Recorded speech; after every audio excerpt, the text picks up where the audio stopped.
fazer teu nome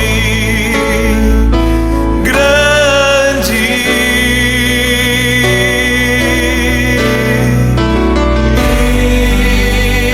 e te dar o louvor que é devido.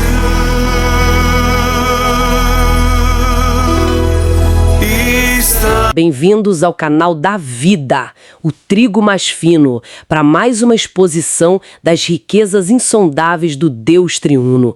Hoje, nosso olhar se volta para a jornada de Jacó.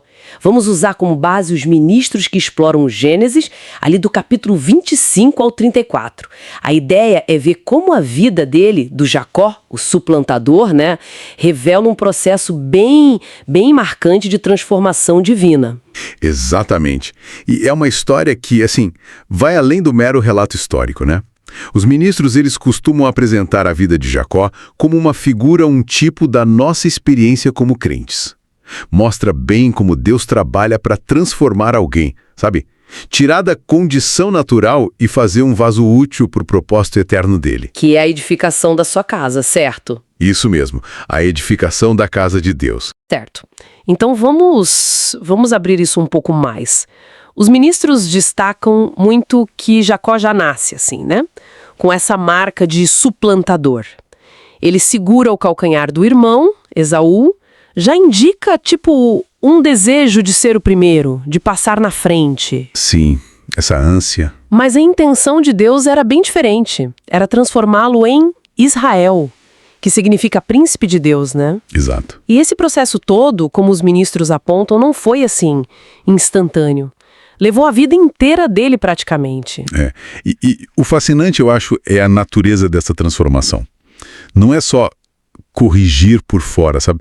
Os ministros enfatizam muito que é uma mudança interna, quase metabólica, entende? Metabólica. Como assim? Tipo, pense numa lagarta virando borboleta. É algo de dentro para fora. Isso aconteceria, segundo eles, por meio de uma interação com o Espírito vivificante. É o Espírito Santo, né? Que comunica a vida divina para a nossa alma, renovando a mente. Lembra de Romanos 12? Sim, a renovação da nossa mente. Isso.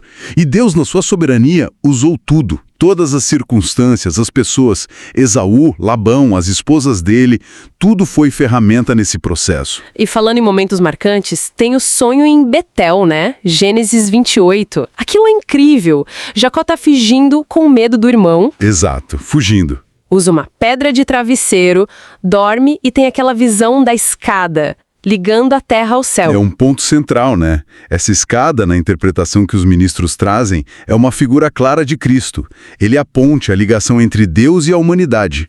O próprio Jesus fala algo parecido lá em João 1,51. Faz sentido. E a pedra, que era só um apoio para o Jacó, um homem do pó, né? Vira um memorial, uma coluna ungida com óleo. O óleo simbolizando o Espírito Santo. Exatamente. E o lugar ganha um nome, Betel, Casa de Deus. E isso já aponta para o propósito final de toda essa transformação, que é o quê? Tornar os crentes, nós, em pedras vivas. Como está lá em 1 Pedro 2,5. Isso. Material transformado para construir a morada espiritual de Deus, que é a igreja. Mas essa construção, essa transformação, ela não vem sem dor, né? Sem quebrantamento. E aí entra Peniel. Gênesis 32, a luta de Jacó. Ele voltando para casa, morrendo de medo de encontrar Esaú. Sim, o medo era grande. E ele luta com um homem a noite inteira. Essa luta é chave na visão dos ministros, porque ela expõe a força natural do Jacó, a autoconfiança dele. E aí vem o toque divino, bem na articulação da coxa, que é um ponto de força no corpo humano. E ele fica mancando depois disso. Fica mancando. Isso simboliza, assim, como Deus precisa tocar, quebrar nossa confiança na nossa própria capacidade e na força natural. Para quê? Para que a vida dele possa fluir através de nós. E a mudança de nome para Israel, aquele que luta com Deus.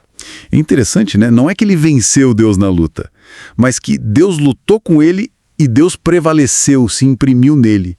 Então o quebrantamento não é só mudar comportamento, é um toque lá dentro na nossa força mais mais arraigada. E essa questão da força natural, do eu, isso nos leva direto para a questão da primogenitura, que os ministros também abordam, né? O caso de Esaú, que desprezou a primogenitura por um prato de lentilhas. Que chocante, né? Totalmente. E isso é visto como uma figura de trocar o divino, o eterno, pelo mundano, pelo prazer que passa rápido. Exato. E para nós, hoje, como crentes, o que seria essa primogenitura?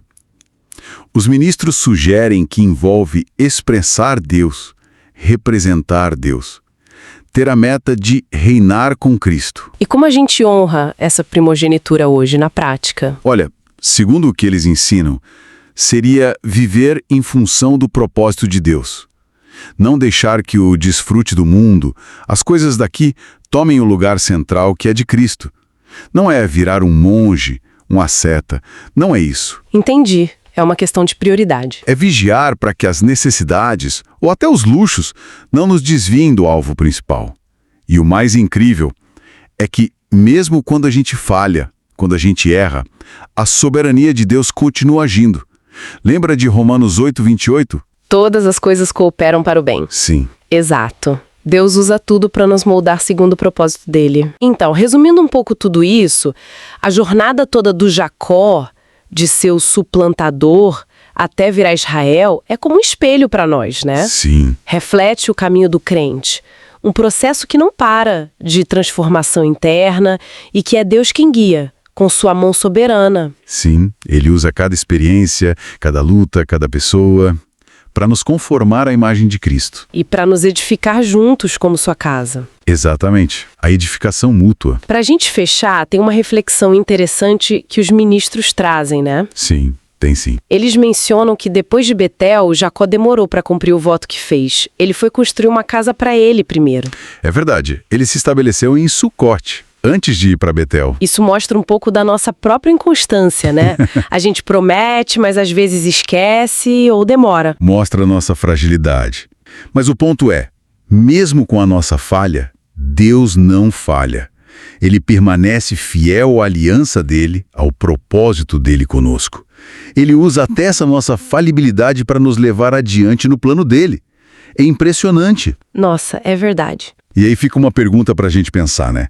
Como podemos aprender a descansar mais nessa fidelidade de Deus, que não muda, em vez de ficarmos tão presos à nossa própria capacidade, que é tão frágil de cumprir nossos votos e promessas? Uma ótima pergunta para refletir. Descansar mais nele. Exatamente. Confiar na fidelidade dele acima da nossa.